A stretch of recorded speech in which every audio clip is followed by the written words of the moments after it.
4 साल क्या होता है, जिसमें से 1.5 साल ट्रेनिंग में जाता है, 2.5 साल बचता है। आप देश के युवाओं को ट्रेन करेंगे और वो हमारे एक संसद ने बहुत अच्छी कि ट्रेन हुए लोग पूरी तरह से उनको प्रशिक्षण मिला है, वो जब बेरोजगार हो जाएंगे तो उनका कौन कौन कब कब इस्तेमाल देश की मैं मानता हूँ, बाकी जो भी करो, आपने देश बेचा बहुत बेचा है, आप देश की सुरक्षा के साथ खिलवाड़ मत। हम तो कहेंगे कि हर बीजेपी के जो नेता है उनके बेटे और बेटियां को अग्निपथ के फायदा लेना चाहिए और उनको सीधे वहाँ पर जॉब में कल ही उनकी भर्ती कर देना चाहिए देश के लिए। वो क्यों जाके क्रिकेट के बोर्ड में बैठ जाता है या कोई जाके पार्लियामेंट में बैठ जाता है। अगर इनको लगता है कि बहुत ही फायदेमंद है तो सबसे पहले फ़ायदा तो भाजपा के नेताओं को उठाना चाहिए, अपने बेटे और बेटियों के लिए भेज दे उनको वहाँ पर सेना में 4 साल के कॉन्ट्रैक्ट पर। नरेंद्र मोदी जब गुजरात के सीएम थे तब भी हमारे वहाँ पे गुजरात में कहावत थी, जब कुत्ते को कुछ भी होता था ना वहाँ पे गुजरात में, तब भी बोलते थे कि इसके लिए मनमोहन सिंह जी और सोनिया जी जिम्मेदार है। और अभी जब भी कुछ भी होता है तो कहीं पाकिस्तान जिम्मेदार होता है या तो कभी विपक्ष जिम्मेदार होता है। वो अपने कुशासन को नहीं समझ पाते हैं। वो जिस तरीके का शासन इस देश में ऐसा क्यों कर रहे हैं, कभी नोटबंदी के नाम पे, कहीं जीएसटी के नाम पे बार बार लोगों को सड़कों पर ला रहे हैं। आज युवाओं को सड़कों पे ला दिया है, जब कोरोना के टाइम पे लोगों को जिस प्रकार से बेहालिम, तो ये हर तरीके से नाकामयाब सरकार है। और इसीलिए हमारे साथी भी कहते हैं कि ना राशन है ना शासन है, आज देश में दुशासन है। दुशासन का मतलब दुखद शासन है और दुर्योधन और दुशासन की जोड़ी जो है उनका शासन है। ये 75 और 25 वाली बात, उनकी 80 और 20 वाली बात, ये लोगों को बहकाने की बात, मुझे लगता है कि जब आप बात करोगे स्वास्थ्य और रोजगार की, वो बात करेंगे मंदिर और मस्जिद की। जब आप बात करोगे भूखे और नंगों की, वो बात करेंगे भारत और पाकिस्तान की। ये इनकी सोच है, लगातार मुद्दों को भड़काओ, बहकाओ और जो है वो लोगों को अपने मुद्दों से भटका दो।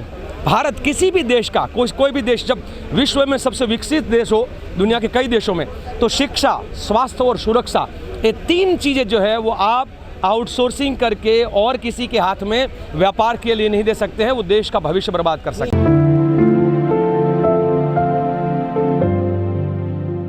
और इसी भारत माता की सुरक्षा के लिए लड़ने वाले जवानों पर और उनके भविष्य के साथ कोई खिलवाड़ करे तो जब कांग्रेस पार्टी जो है और उसके लिए लगातार लड़ने के लिए तैयार रहे हैं। रिटायर्ड सैनिक तो खुल के बोल रहे हैं कि भाई इस प्रकार से देश के भविष्य के साथ खिलवाड़ मत करिए।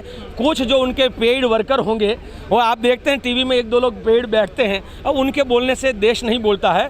देश के हर व्यक्ति, मेरे को कल मैं 2 पुलिसकर्मियों के साथ, सीनियर पुलिसकर्मियों के साथ बैठा था, बोले साहब ये बहुत बड़ा खतरा हो जाएगा देश के लिए। कैसे कि जिस कार्यकर्ता का, जिस सैनिक का 4 साल के बाद उसका भविष्य नहीं है, वो क्या सोचेगा देश के बारे में? वो देश के लिए जान कुर्बान करने के बारे में सोचेगा कि अपने परिवार के बारे में सोचेगा? राष्ट्रभक्ति जिनके अंदर खून में भरी हुई हो, आप उनके साथ भी खिलवाड़ करना चाहोगे तो गलत बात है। ये रोज बढ़ाते जाएंगे। अभी देखिए, पहले बोले थे कि आपको पेंशन मिलेगी, पेंशन नहीं मिलेगी, फिर उनको बोला कि नहीं अब आपको लोन मिलेगी। मैं बोला कल जाके अमित शाह और मोदी ये भी बोलेंगे आप अपने आप को गिरवे भी रख सकते हो।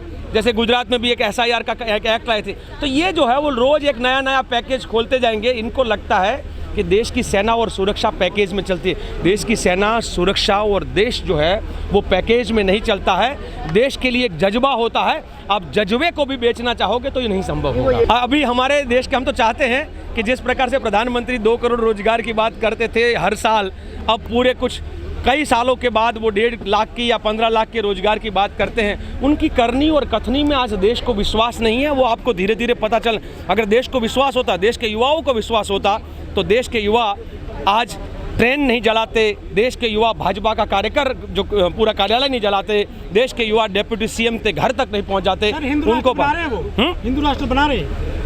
मुझे लगता है हमको मानव राष्ट्र बनने की ज़रूरत है। वो जाति और धर्म के नाम पे, भाषा और प्रदेश के नाम पर इस भारत को जो बांटने की कोशिश है, उनको तो एक रंगा चाहिए, 2 रंगा चाहिए, हमको तिरंगा चाहिए। हम कहते हैं कि भारत माता की 8 संतान, हिंदू, मुस्लिम, सिख, ईसाई, बौद्ध, जैन, पारसी और बहाई, ये 8 संतान है। और भारत माता कभी अपनी संतानों के बीच में भेद नहीं करती है। ये इनको मैं मानता हूँ मुद्दों से भटकने की जगह पे देश की सुरक्षा में ईसाई भी लड़ रहा है, मुसलमान भी लड़ रहा है, हर कोई लड़ रहा है, सिख भी लड़ रहा है। तो हर कोई, उसमें कहाँ धर्म की बात आती है जब देश के सीमाड़ों की सुरक्षा की बात आए, देश के युवाओं के। हमको तो इसलिए अभी खुद भाजपा वाले बोल रहे हैं कि फंस चुके हैं भाजपा वाले ये बात खोलकर, क्योंकि उनको भी पता है 2015 में भी ये खोला था, कुछ नहीं निकला उसमें, खोदा पहाड़ निकली चूहिया वाला बात है। उनको बाद में पता चल रहा है, अब उनके गले की हड्डी बन चुकी है कि इसमें से निकले कैसे। और हम कहते हैं ना डरे ना डरते हैं, उनको राहुल कहते हैं, और ना डर देखा मोदी तेरी ईडी को देखा है और देखेंगे। ईडी को कौन काम नहीं करने देता। देखिए, आप देश के हर इंस्टीट्यूशंस को आप अपनी कठपुतली बनाते जाओगे और हर जगह पे जहां ज़रूरत पड़ी रेड डालोगे, जहां ज़रूरत पड़ी किसी को भेजोगे। ये देश की हर इंस्टीट्यूशंस को कठपुतली बना देने की जगह पर उसको अपने आप काम करने दीजिए। अगर राहुल जी तो बोलते हैं ना, हंसते मुस्कुराते, मैं हर जवाब देने के लिए तैयार हूँ। 3 दिन दिया है और कितने भी दिन हो, राहुल गांधी तैयार। हम तो समर्थन कर रहे हैं युवाओं का।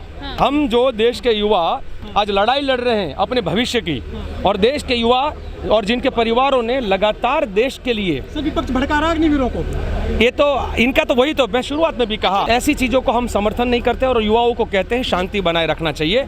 देश की संपत्ति को नुकसान करके, देखिए गांधी के हम लोग मूल्यों को मानने वाले अंग्रेजों के खिलाफ भी लड़े थे, वहाँ लाठियाँ गोलियाँ खाई, फिर भी कभी अपने हाथ में हथियार नहीं लिया। और हम चाहेंगे कि युवा जो है अपने हाथ देखने को मिल रही है आपको अग्निपथ में। अग्निपथ योजना में क्या क्या खामियां आप देख रहे हैं? देखिए, आपको भी किसी को कल मीडिया में बोलेगा कि आपको 2 महीने के लिए या 3 महीने के लिए आपको आउटसोर्सिंग के तौर पे लिया जाता है और 3 महीने के बाद आपका भविष्य अंधेरे में होगा, तो आप उस जॉब को स्वीकार करेंगे? किल्लाबंदी बनाकर रखी हुई है इन लोगों ने पूरी तरह से। और देश में मोदी, जब मैं कहता हूँ ये सत्ता का नशा है, ये नरेंद्र भाई का 9 और शाह जी का शाह, 9 और शाह, ये सत्ता का नशा है बड़ा खतर। हर जगह पे आप इतना ही नहीं, उनकी बहुत पुरानी आदत है कि हर जगह पे वो किलाबंदी करते हैं, 144 लगाते हैं, लोगों को उठाते हैं, घर से उठाते हैं। तो ये इनका काम है और ये बात तो हम कहते हैं। उनको मैं बहुत धन्यवाद दूंगा। और राहुल जी ने अपने जन्मदिन पर ये कहा कि भाई मेरे जन्मदिन को सेलिब्रेट करने की जरूरत नहीं है, युवाओं की लड़ाई लड़ना है, आप युवाओं की लड़ाई में समर्थन करिए। कौन किसके दबाव में क्या कह रहा है उसके बारे में मैं कुछ नहीं कहना चाहता हूँ। मेरा ये कहना है कि किसी भी देश में अपने सुरक्षा के मामलों में इस प्रकार का खिलवाड़ और हमारे युवाओं के साथ, भविष्य के साथ खिलवाड़ नहीं होना चाहिए। आप भी भली भांति समझते हो, मैं भी भली भांति समझता हूँ कि इस प्रकार का और ये बोलने वाले जो लोग हैं, ये जो बात कहते हैं कि नहीं ये बहुत अच्छी योजना है, अगर कोई सीनियर पदाधिकारी भी बोलता है, कोई आर्मी का हो या कोई रिटायर्ड पदाधिकारी भी बोलता है, तो मैं उनको भी रिक्वेस्ट करूंगा कि भैया आप भी 4 साल की स्कीम में आ जाइए, आप भी अग्निवीर बन जाइए। उसका मतलब क्या है, आज के भाजपा के शासक ये कहना चाहते हैं कि अभी तक की हमारी जो सेना की सिस्टम थी और भारत जो सबसे ताकतवर सेना के रूप में है, तो क्या सिस्टम गलत था? अभी तक क्या हमारी सेना गलत कर रही थी? अभी तक क्या हमारी सेना आत्मनिर्भर बना रहे? तो पकौड़े बनाने में भी, पकौड़े भी तो तलवार हैं आत्मनिर्भर बनाने। अरे इनका आत्मनिर्भर क्या होता है? ऑक्सीजन खुद व्यवस्था कर लो, अपने रोजगार की खुद व्यवस्था कर लो, अपनी सुरक्षा की खुद व्यवस्था कर लो। ये इनका तो आत्मनिर्भर ही है। इनके राहुल साहब जो बात बोलते हैं सारी सच्ची होती चली जाती है सर। ये बिल्कुल आप भी जानते हैं और देश भी जानने लगा है। और इसीलिए ट्विटर पे आप देखेंगे ना, तो मोदी जी की ट्वीट 8 करोड़ फॉलोवर है, फेक फॉलोवर्स के बाद उनसे ज़्यादा 4 गुना ज़्यादा राहुल जी की ट्वीट को लाइक होता है। और इसीलिए कभी कभी राहुल जी की ट्वीट को भी तो वो लोग परेशान करने की कोशिश कर रहे हैं। ये जो है कि राहुल जी ने कोरोना के टाइम पे जो बोला था, राहुल जी ने रोजगार के बारे में बोला था, राहुल जी ने युवा जो बेरोजगार होंगे तो क्या होगा उसके बारे में, हर चीज़ सच्चाई हो रही है। मुझे लगता है दूरदर्शी लीडर है वो।